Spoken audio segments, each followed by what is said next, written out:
ETF index mutual funds నేర్చుకుని stock మార్కెట్లో రాణించాలనుకుంటున్నారా? వెంటనే ఈ నెంబర్కి కాల్ చేయండి. అమ్మగారు లోదుస్తులు నైట్లు వేసుకోకూడదు, ఎక్కువసేపు వేసుకొని ఉండకూడదు అలాంటివి మనం వింటూ ఉన్నాం ప్రజెంట్. అయితే పిల్లలకి నైట్ పడుకునేటప్పుడు కొంచెం లూజ్గానే వేసి పడుకోబెడతాం. వాళ్ళకి ఇన్నర్స్ అవి కొంచెం వేయకుండానే ఉంటాం. కొంచెం ఒక 10 ఇయర్స్ లోపు, 10-11 ఇయర్స్ లోపు అయితే ఆడపిల్లలకైనా మగపిల్లలకైతే లోదుస్తులు అంటే కొంచెం తక్కువే ఉంటాయేమో. ఆడపిల్లలు అనేసరికి పైన బనియన్ వేస్తాం, కింద డ్రాయర్, డ్రాయర్ అలాంటివి వేస్తాం. డే టైము, నైట్లు అయితే తీసేస్తాం కదా. అసలు నిజంగా తీసేసేయాలా? బ్లడ్ సర్క్యులేషన్కి అది నిజంగా ఇబ్బంది అవుతుందా? ఇది ఒకటి నా ప్రశ్న. ఇదివరకు ఏం చేసేవారు? అసలు లోదుస్తుల కాన్సెప్ట్ ఇదివరకు ఉందా రమ్మగారు? తక్కువే, ఇన్నర్స్ అనే ఫీల్ తక్కువే. దుస్తుల కాన్సెప్ట్ చాలా తక్కువ. అసలు సంసారపక్షంగా అవి వేసుకోకూడదు లాంటి భావాలు కూడా ఉండేవి. కొన్ని కథల్లో కనపడతాయి మనకి. కొన్ని స్టోరీస్లో, పాత కథల్లో ఈ లోదుస్తులు వాడడం మీద ఒక రకమైన, అంటే ఏదో ఒక తెగకి చెందిన వాళ్ళే వాడాలి కానీ సంసారంలో చేసుకునే వాళ్ళు, మామూలు కుటుంబాలలో ఉండేవాళ్ళు ఇట్లాంటివి వాడకూడదు లాంటి భావాలు కూడా ఉండేవి పాతకాలంలో. అవన్నీ చెప్పలేకపోతాను జయ. క్రమంగా మనకి రోజులు మారిపోయినాయి. లోదుస్తులు కంపల్సరీ, కాటన్ తగ్గిపోయి మిగిలిన రకాల దుస్తులు వాడడం మొదలుపెట్టాం. బట్టలు అన్ని రకాలు పల్చటివి, ట్రాన్స్పరెన్సీ ఉంటుంది, పల్చదనం, లోపల భాగాలు కనపడుతూ ఉంటాయి. కనపడకుండా ఉండటానికి, కవర్ చేయటానికి మొదలుపెట్టినవి క్రమంగా అదొక ఫ్యాషన్, స్టైలు, ఒక ట్రెండ్ వేరే రకంగా మారిపోయినాయి. ఇంకా ఇంకా రకరకాల అందులో వైర్స్ ఉన్నవి, ఎక్కువ బాగా బాగుండేవి. ప్యాడెడ్ అని క్లెన్లీనెస్ కోసం మొదలుపెట్టింది, లేదా ట్రాన్స్పరెన్సీని కవర్ చేసుకోవడానికి మొదలుపెట్టింది.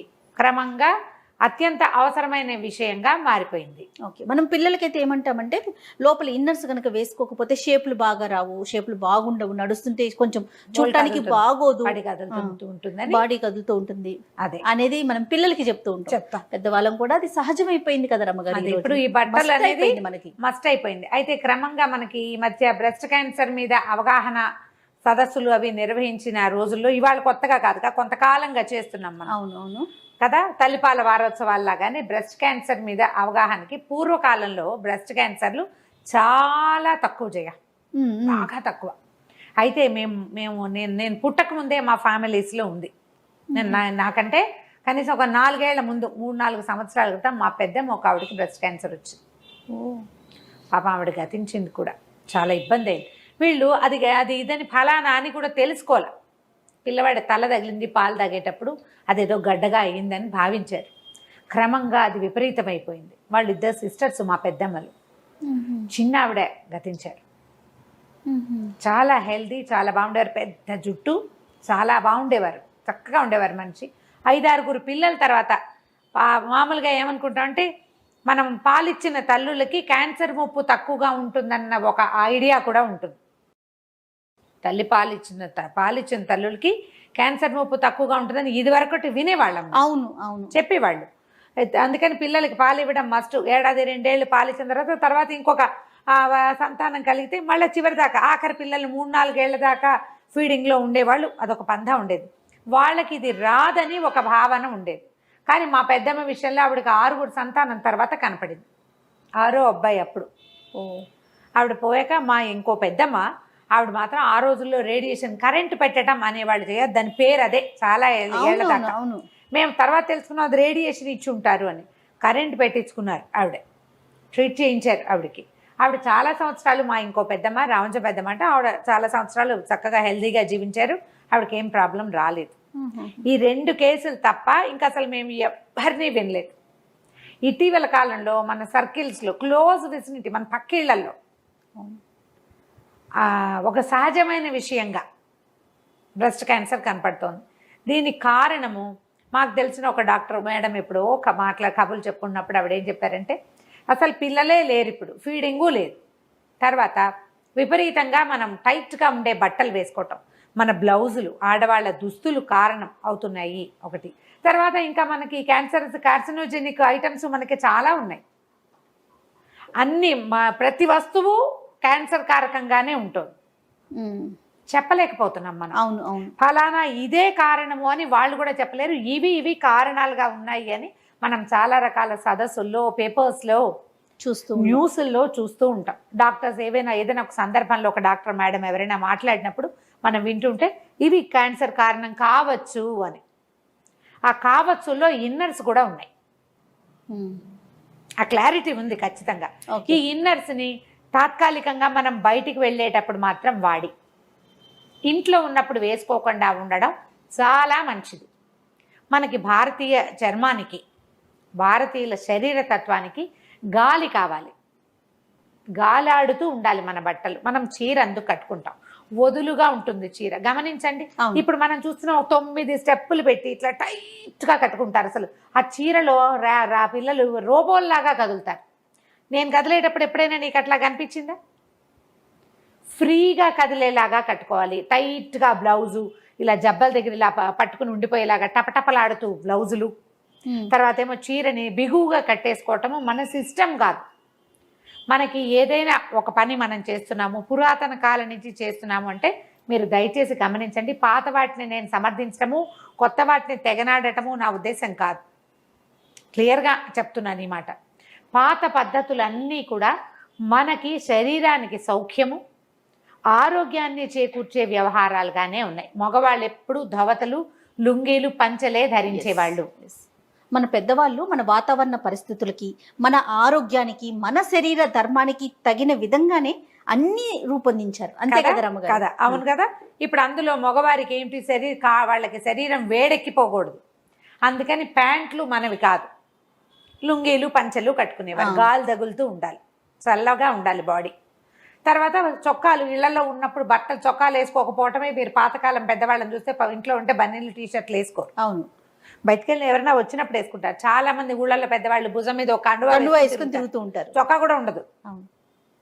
అది కరెక్ట్. ఇప్పుడు ఎవరు చేస్తారు ఆ పని? ఎవరన్నా పై చొక్కా లేకుండా కనపడితే వాళ్ళు సభ్యత లేని వాళ్ళుగా తోస్తారు. మనకి సభ్యత లేదు వాళ్ళకి. ఇప్పుడు ఆడవాళ్ళ దుస్తులు ఏమైనా ఇది వరకు చీరలు కట్టిన చిన్నపిల్లలకి ఓ పరికిని, ఓ జాకెట్టు వేసేవాళ్ళు. ఇన్నర్స్ అంత మస్ట్ కాదు, చిన్నపిల్లలకి అంత మస్ట్ కాదు. ఏదో చిన్న లాగు, గాలాడే కాళ్ళ లాగులే. ఈ కట్టుండే ఏమంటారు ప్యాంటీస్ అప్పుడు ఉండేవి కాదు. అంత క్లోజ్గా ఉండకూడదు. ఈ క్లోజ్గా ఉండవలసిన సమయాలు కేవలం పీరియడ్స్లోనూ అప్పుడు మాత్రమే. అదర్వైజ్ కొంచెం లూజ్గా ఉన్నవే ఉండేవే వాడుకోవాలి. ఇది వరకు పద్ధతి అది. అది ఎందుకు చెప్పేవాళ్ళు అంటే, ఎందుకు అప్పుడు ఇవి లేవు కదా, ఈ పరిస్థితులు లేవు. ఇప్పుడు మనకి పరిస్థితులన్నీ కార్సినోజెనిక్ పరిస్థితులు ఉన్నాయి. దాంతోపాటు మన దుస్తులు కూడా అలాంటివే. కాదు రమ్మగారు, ఇదివరకు కొంచెం కాటన్ వేసుకునేవారు, పై వస్త్రం మందంగా ఉండేది, లోపల ఉన్న పార్ట్స్ కనిపించేవి కాదు.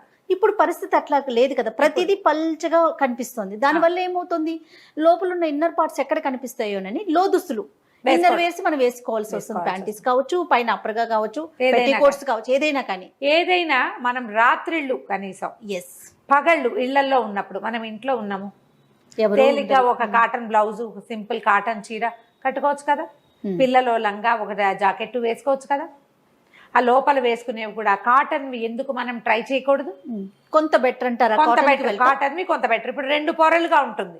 లోపల ఒక ఏమంటారు దాన్ని, మన పెట్టికోట్ లాంటిది వేసుకుంటారు. డ్రెస్సుల్లో కూడా వేసుకోవచ్చే హాయిగా. పైన ఉన్న డ్రెస్ ఎలాగో ఉండనే ఉంటుంది. డ్రెస్ వేసుకుంటారు, ఇప్పుడు చొక్కాలు వేసుకుంటున్నారు, టీ షర్ట్స్ వేసుకుంటున్నారు, ఏవో ఒకటి. వాళ్ళు ఏవి వేసుకుంటే చీరలే కట్టుకోండి అంటే ఎవరు కట్టుకుంటారమ్మా చెప్పు? అది కష్టమే కదా, అది చేయలేరు, చెయ్యలేం. కానీ మనం చేయగలిగే కొన్నిటిని మనం మార్చుకుంటే కొంచెం దీనివల్ల పూర్తిగా ఇది రాదు అని చెప్పలేరు, వాళ్ళు కూడా చెప్పలేరు, డాక్టర్లు కూడా. కానీ ఇది ఒక అవకాశం. నైట్ మాత్రం మాక్సిమం లూజ్గా వదులుగా ఉండేవే కానీ, గాలి ఆడేవి వేసుకోవాలి. కానీ ఇన్నర్స్ టైట్గా ఉండేవి, లోపల భాగాల్ని బిగువుగా పట్టి ఉంచేవి, కదలికలకి వీలు లేకుండా ఎలాస్టిక్ ఒరుసుకుపోయేలాగా ఇలా వేసుకోవద్దు. ఇట్లా వేసుకోకూడదు. పిల్లలకి వేయబోకండి. చిన్నపిల్లల్లో కూడా ఇవాళ రేపు చాలా రకాల సమస్యలు కనపడుతున్నాయి. ఈ స్కిన్ ర్యాషెస్ వస్తాయి, ఎలాస్టిక్స్ సూట్ కావు, కొంతమందికి దాన్ని ఏమంటారు, ఆ హౌజరీ మెటీరియల్ కూడా సూట్ కాదు. ఇప్పుడు కొత్త రకాలు వచ్చినాయి, ఇందులో కూడా ఎలాస్టిక్ లేని రకాలు. అవునవును, ప్యూర్ కాటన్లోనే కొంచెం హౌజరీ టైప్లో చేస్తున్నారు. అవి ప్రిఫర్ చేయండి. 1కి 2 వేసుకుంటే అంత కదలిక కనపడకుండా ఉంటుంది. ఎలా ఉందో దాని పదార్థం తాలూకు వైశాల్యము అది కనిపించకుండా ఉంటుంది. సరిపోతుంది, అలా చేయొచ్చు. ఈవెన్ పెద్దవాళ్ళు కూడా అది ప్రిఫర్ చేయొచ్చు. ఇది వరకు ఏం చేసేవాళ్ళు, ఏదో కాటన్ చెప్పుకుని రవికలు వేసుకునేవాళ్ళు. రవిక అంటే ఐడియా ఉందా మీకు? ముడి వేసుకునేవాళ్ళు. బ్లౌజులకి హుక్స్ ఉండేవి కాదు, క్రాస్ బెల్ట్ ఉండేది కాదు బ్లౌజ్ కి. ఫ్రంటా బ్యాక్ ఫ్రంటే. బ్యాక్ ముడేమో శకుంతల నాటి కాలం నాటివి. ఓకే.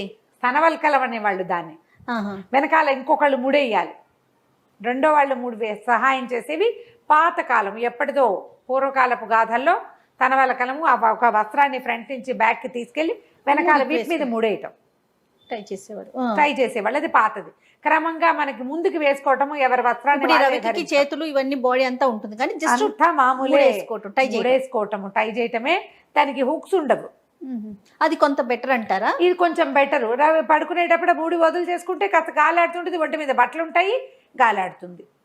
పాత పద్ధతి, పాతకాలపు సినిమాల్లో కూడా ఇవి కనిపిస్తాయి. క్రమంగా మనం ఏంటంటే ప్యాడెడ్ చేయటము, వాటికి ప్యాడ్స్ వేయటము, వాటికి క్రాస్ బెల్ట్ వేయటము, దాన్ని టైట్గా చేయటము, బాగా నీట్గా కనపడేలాగా చేయటం, ఇవన్నీ మంచివే. కాలక్రమాన మనం 100 నేర్చుకుంటాం. నేర్చుకున్న ప్రతిదీ మన తాలూకు ప్రజెంటేషన్ బాగుండేలాగానే ఉంటాయి. ఇది మనకి హెల్త్ పరంగా ఏమైనా ఇబ్బంది పెడుతుందా అనేది ఒక క్వశ్చన్ ఎవరికి వాళ్ళు వేసుకోండి. కొంత వయసు వచ్చాక 40s దాటాక తప్పకుండా మమోగ్రామ్ తీయించుకోవాలని చెప్తున్నారు. మమోగ్రామ్ తీస్తే ఏమైనా బ్రెస్ట్లో టిష్యూస్ వాచనే మనం సొంతంగా చెక్ చేసుకునేది కూడా ఇవి కనిపిస్తున్నాయి. ఎట్లా బ్రెస్ట్ చెక్ చేసుకోవాలి, శరీరంలో వస్తున్న మార్పులు, ఎక్కడైనా మచ్చలు, పెద్ద పెద్ద కాయలు లాంటివి వస్తున్నాయా, అలాంటివి మనం అబ్జర్వ్ చేయాలి. మనని మనం చూసుకోవాలి. ఈ బట్టల వల్ల ఏదైనా ఇబ్బంది వస్తుందా, టైట్గా కట్టుకోవడం వల్ల ఏమైనా చర్మానికి ర్యాషెస్ లాంటివి వస్తున్నాయా, దురద పుడుతుందా, పిల్లల్ని కూడా అబ్జర్వ్ చేయండి. ఎందుకంటే ఈ రోజున మనం ఏం చెప్పలేకపోతున్నాం. అవునండి, ఈ రోజు హెల్తీగా కనిపిస్తున్నారు, రేపటికి చూస్తే ఏదో చెప్పేస్తున్నారు. ఎంత భయం అనిపించేస్తుంది రమ్మగారు. అవును, పైగా మన కుటుంబాల్లో ఎక్కడైనా క్యాన్సర్ ఇవి ఉంటే కనుక ముందు తరాల్లో తాతలో, నాయనమ్మలో, అమ్మమ్మలో ఎవరైనా ఉంటే తప్పకుండా 40 దాటాక బ్రెస్ట్ చెక్ చేయించుకోవాలి ఎప్పటికప్పుడు. లేకపోతే అది చాలా సులువుగా వచ్చేస్తుంది. ఆ క్యాన్సర్ ట్రేసెస్ ఉంటే అవి తీసేయటము ఏదో చేస్తారు. దాన్ని అంతదాకా వెళ్ళే బదులు మనం రోజువారీ జీవిత విధానంలో కొన్ని మార్పులు చేసుకోవచ్చు కదా. అవును, ప్యాంటీస్ కాటన్వి ప్రిఫర్ చేయండి. ఎప్పటికప్పుడు పాడైనవి సంవత్సరాల తరబడి వాడద్దు. తర్వాత ఏమో ఈ వైర్లు ఉన్నవి, ఇలాంటివి ఇన్నర్స్, టాప్ వైర్స్ వాడబోకండి. ఒకవేళ వాడినా తాత్కాలికంగా ఇంటికి రాగానే మేకప్ తోటి చేసుకున్నట్టుగా ఇన్నర్స్ మార్చేసుకోవాలి. ఎక్కువ గంటలు ఒకే బట్టలతోటి ఉండబోకండి, ఇన్నర్స్ తోటి ఉండద్దు. ఇన్నర్స్ శుభ్రంగా ఉండకపోతే చర్మానికి కూడా చాలా సమస్యలు వస్తాయి. టైట్గా ఉండకూడదు. ఇప్పుడు ఇవి ఒకళ్ళు చెప్పక్కర్లేదమ్మా. అవును, డాక్టర్లే చెప్పక్కర్లేదు. మనం ఆలోచించుకోవాలి కదా. చెమటలు పడతాయి, మనం ఏదైనా పెర్ఫ్యూమ్స్ వేసుకుంటాము, దాని ట్రేసెస్ ఉండిపోతాయి. పౌడర్ రాసుకుని బట్టలు వేసుకునే అలవాటు ఉంటుంది కొంతమందికి.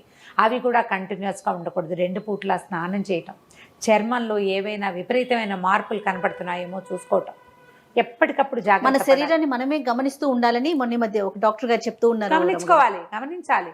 ఎవరొచ్చి చూస్తారు, ఏదో వచ్చినప్పుడు కాదు, ప్రతిరోజు మనం అబ్జర్వ్ చేసుకుంటూ ఉండాలి. ఈ బట్టల వల్ల ఏమోనని ఆలోచించండి. ఇన్నర్స్ మాత్రం జాగ్రత్తగా సెలెక్ట్ చేసుకోండి. అక్కడి నుంచి ఆడ్ షేప్స్, మన శరీరం ఎలా ఉందో అలా కాకుండా వేరే రకం షేపుల్లోకి వెళ్ళకూడదు. సైజులు కరెక్ట్గా తీసుకోవాలి. చిన్న సైజు తీసుకుని ఇరికించి వేసుకోకూడదు. అవన్నీ కూడా మీకు బ్రెస్ట్ ఇష్యూని ఇబ్బంది పెట్టచ్చు. అవునవును, అలా చేయకూడదు. కొంచెం జాగ్రత్తగా మంచి చక్కటి కంపెనీని చూసుకోవాలి. ₹1 ఎక్కువైనా మీరు ఎక్కువ పెట్టినా సరే, ఎక్కువ పెట్టామని పగలు రాత్రి వేసుకోకూడదు. ఇంటికి వచ్చి ఇక మనం బయటికి వెళ్ళము అని అనుకుంటే బట్టల్ని ఫ్రీగా చేసేసుకోండి. దానివల్ల మీ శరీరం చర్మానికి గాలి తగులుతుంది. ఏవైనా కొత్త రకపు ఇబ్బందులు రాకుండా ఉంటాయమ్మా.